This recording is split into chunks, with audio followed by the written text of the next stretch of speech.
यह उन दिनों की बात है जब एक सन्यासी सेब के बाग में अपना समय व्यतीत कर रहे थे। उस समय तक सन्यासी की प्रसिद्धि दूर दूर तक फैल चुकी थी।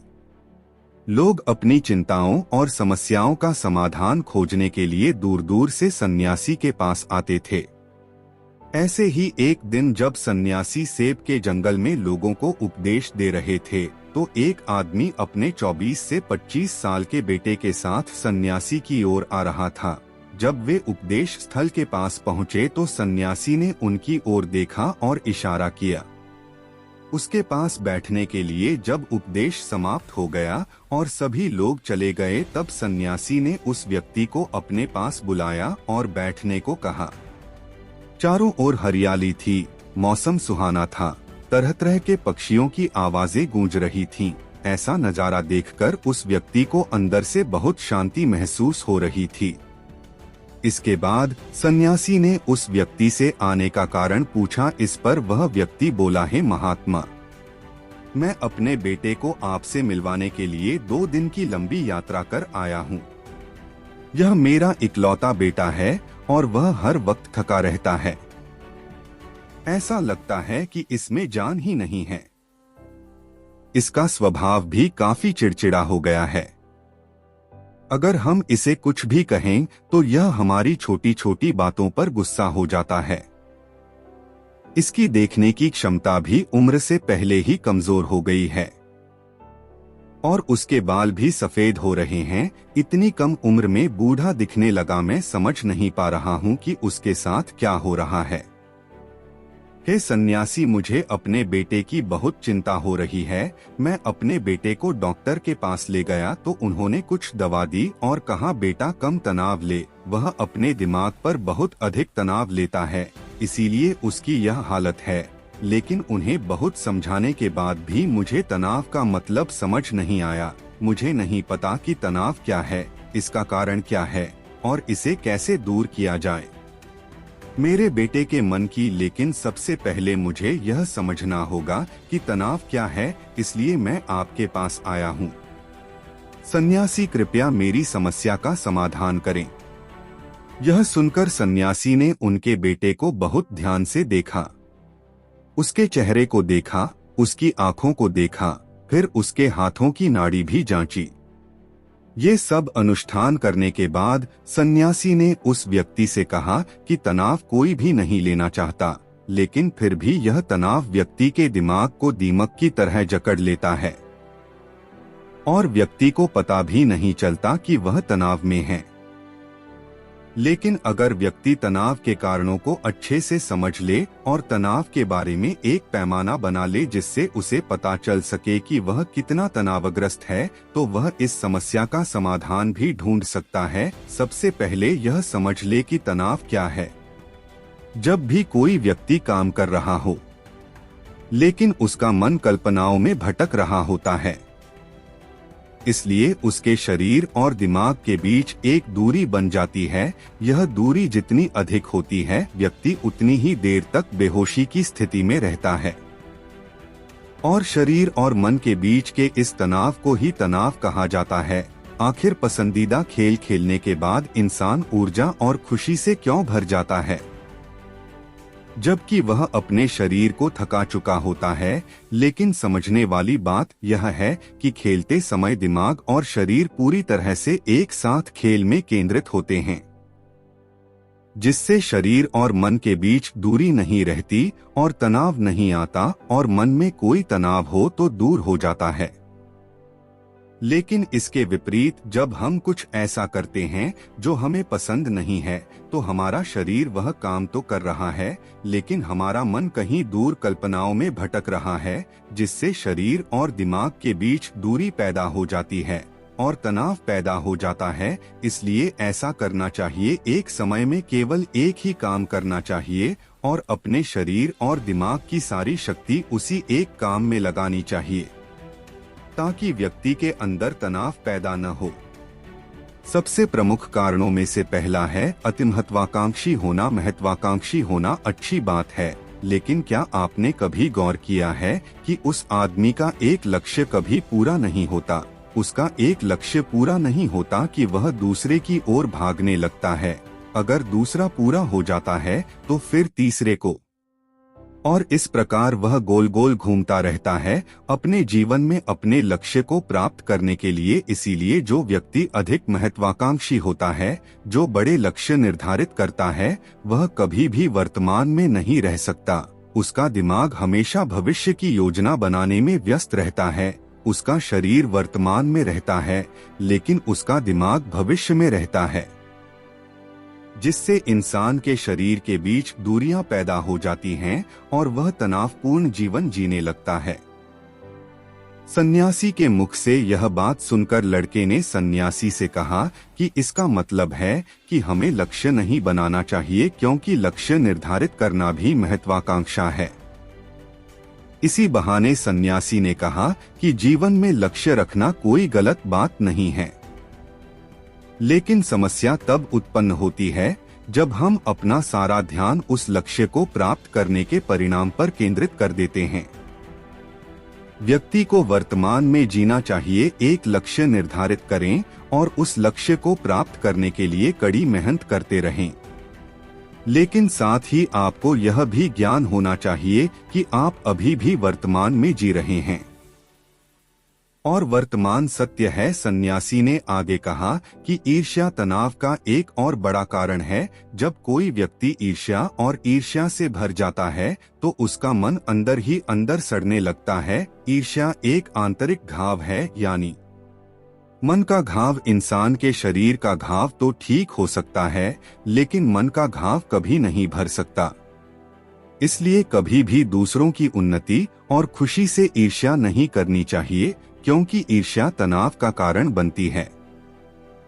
इसके बाद सन्यासी ने तनाव का अगला कारण बताया और कहा कि अरुचिकर काम भी मन में तनाव पैदा करता है। जो काम हमें करना पसंद नहीं है, उस काम में हमारा मन नहीं लग पाएगा। हमारा शरीर वहीं बैठ जाएगा, लेकिन हमारा मन कल्पना की उड़ान भरता है, जिससे शरीर और मन के बीच दूरी पैदा हो जाती है और व्यक्ति तनावग्रस्त हो जाता है। इसलिए व्यक्ति को हमेशा अपनी रुचि के अनुसार ही कार्य करना चाहिए।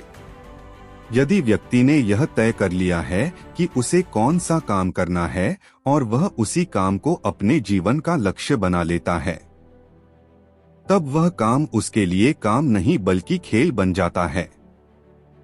लेकिन दोस्तों, अपने जुनून को फॉलो करो, यह कहना कितना आसान है, अपना सच्चा जुनून ढूंढना कितना मुश्किल है। क्योंकि आजकल ज्यादातर युवा सेलिब्रिटीज और सोशल मीडिया से प्रभावित हैं। वे किसी भी काम को अपना जुनून मानते हैं और फिर कुछ दिनों तक कोशिश करने के बाद उसे बीच में ही छोड़ देते हैं, क्योंकि यह उनका जुनून नहीं था, और इस तरह वे अपना कीमती समय और ऊर्जा बर्बाद करते हैं। तनाव का चौथा कारण है दूसरों से अपेक्षा करना। सन्यासी ने उस व्यक्ति की ओर इशारा करते हुए कहा, एक पिता के रूप में तुम्हें अपने बेटे से बहुत सारी उम्मीदें होंगी कि आपका बेटा बहुत सफल इंसान बने, आपका नाम रोशन करे और जैसा जीवन चाहे वैसा जिए, आपकी हर बात माने। लेकिन क्या आज तक किसी की भी उम्मीदें पूरी हुई हैं? जब भी कोई व्यक्ति दूसरे से कुछ अपेक्षा करने लगता है तो वह अनजाने में तनाव पैदा करना शुरू कर देता है। खुद के लिए जरा सोचिए, अगर आपका बेटा आपके मुताबिक काम नहीं कर रहा है और वह वैसा नहीं बन रहा है जैसा आप उसे बनाना चाहते हैं, तो निश्चित तौर पर तनाव आपके दिमाग पर हावी हो जाएगा। आप तनावपूर्ण जीवन जीने लगेंगे और इस तनाव में आप इस तरह व्यवहार और बातचीत करेंगे कि आपके अपने बेटे के साथ संबंध बद से बदतर होते चले जाएंगे। इसलिए व्यक्ति को दूसरों से अपनी क्षमता से कम उम्मीदें रखनी चाहिए। और अगर आप पूरी तरह से तनाव मुक्त रहना चाहते हैं तो दूसरों से उम्मीद करना बंद कर दें। इसके बाद सन्यासी ने कहा कि शारीरिक कष्ट भी मनुष्य के तनाव का एक कारण है। जब कोई व्यक्ति किसी शारीरिक दर्द से गुजर रहा होता है तो उसका पूरा ध्यान उस दर्द पर होता है और वह सारा दिन बस अपने दर्द के बारे में ही सोचता रहता है, जिससे उसका मन दुखद विचारों से भर जाता है और ऐसे में व्यक्ति तनावग्रस्त रहने लगता है।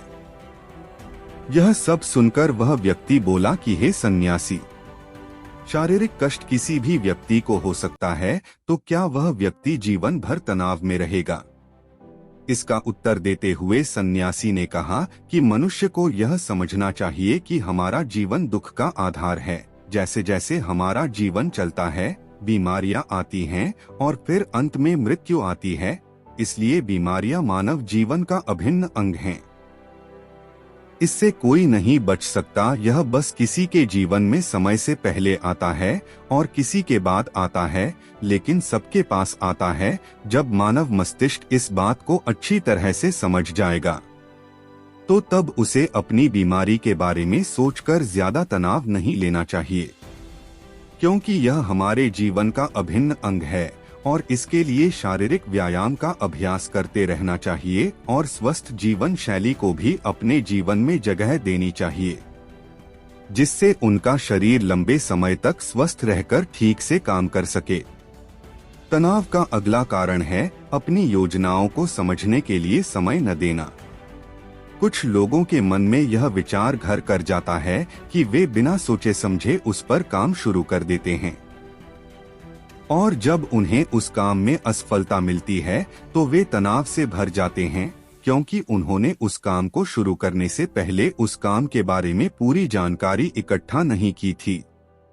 किसी भी कार्य को शुरू करने से पहले व्यक्ति को उसके अच्छे और बुरे परिणाम के बारे में ठीक से विचार कर लेना चाहिए। व्यक्ति को यह भी अच्छे से सोचना चाहिए कि यदि यह योजना सफल नहीं हुई तो इसके बाद मैं क्या करूंगा। इसलिए व्यक्ति को अपनी योजनाओं को समझने के लिए पूरा समय देना चाहिए, ताकि बाद में वही योजना तनाव पैदा न कर दे। तनाव का 7वां सबसे बड़ा कारण टालमटोल है।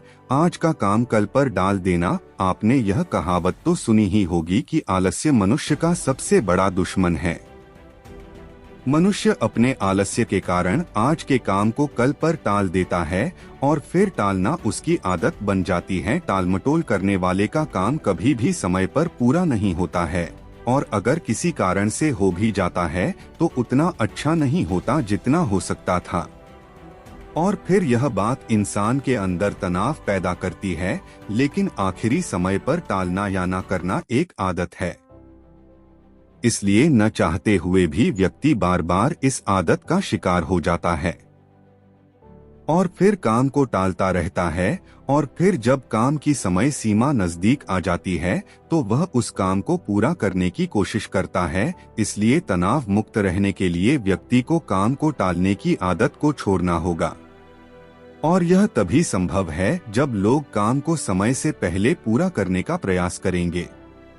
तनाव का आखिरी और सबसे बड़ा कारण है ज्यादा सोचना। लगातार सोचना भी एक बीमारी है, और यह उन लोगों में सबसे ज्यादा पाई जाती है जो कल्पनाएं करते हैं, जो अतीत की घटनाओं के बारे में सोचते रहते हैं और जो भविष्य के बारे में बेतहाशा अटकलें लगाते हैं। इसलिए व्यक्ति को ज्यादा सोचने की आदत पर अंकुश लगाना चाहिए।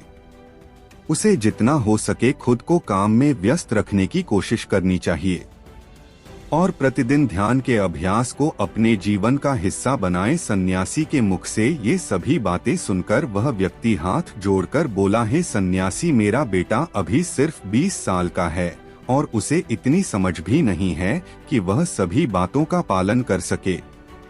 कृपया तनाव दूर करने का कोई आसान तरीका बताएं, ताकि मेरा बेटा भी उसे अपना सके और तनाव मुक्त रह सके। उस व्यक्ति की यह विनती सुनकर सन्यासी ने कुछ सोचते हुए उत्तर दिया, यदि आप इतनी सारी बातों का पालन नहीं कर सकते तो इसके लिए एक बहुत ही आसान तरीका है। आप एक समय में एक ही काम करने पर ध्यान केंद्रित करते हैं। आप उस समय जो कर रहे हैं बस उसी पर ध्यान केंद्रित करें, और यदि आपका मन भटकता है तो जैसे ही आपको याद आए अपना ध्यान उस काम पर लौटा दें। तनाव मुक्त रहने का यह सबसे आसान और अच्छा तरीका है। जब आप खाएं तो केवल खाएं, उसके स्वाद का आनंद लें, उसे महसूस करें। जब आप चलें तो अपना ध्यान केवल चलने पर केंद्रित करें। इससे आपका दिमाग और शरीर दोनों एक ही जगह पर केंद्रित रहेंगे। दोनों के बीच कोई दूरी नहीं रहेगी, जो तनाव का मुख्य कारण है। दोस्तों, आज की युवा पीढ़ी एक ही समय में 2 या 3 काम करने की आदी हो गई है।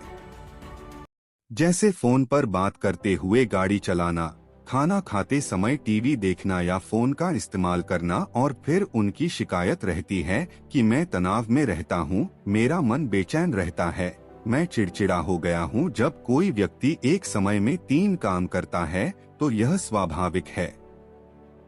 तनाव उत्पन्न होना, क्योंकि दिमाग एक समय में एक ही काम पूरे ध्यान से कर सकता है। कभी भी एक ही समय में 2 चीजों पर पूरा ध्यान केंद्रित नहीं कर पाता, इसलिए जहां तक हो सके एक समय में एक ही काम को पूरे ध्यान से करने की कोशिश करें। दोस्तों, मुझे उम्मीद है कि आपको इस वीडियो से बहुत कुछ सीखने को मिला होगा। इस वीडियो को अपने दोस्तों के साथ शेयर जरूर करें ताकि उन्हें भी कुछ सीखने को मिल सके। धन्यवाद।